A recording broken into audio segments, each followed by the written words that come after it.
Pokok tualang yang dianggarkan berusia lebih 120 tahun di Jalan Gua Musang, Kota Baru berhampiran kampung Sungai Bayu Gua Musang yang pernah tular ditebang pada Khamis 5 Februari.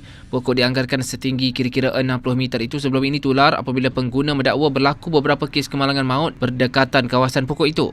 Pokok yang mempunyai lilitan batang sebesar 3 pemeluk itu ditebang bagi memberi laluan kepada pembinaan Jalan Projek Lingkaran Tengah Utama LTU Package 2A. Projek Koordinator LTU Package 2A, Fizal Irwan Abdul Wahid berkata proses menebang pokok dilakukan selepas mendapat kebenaran Jabatan Perhutanan apabila kedudukannya berada dalam kawasan jajaran jalan yang kini dalam pembinaan.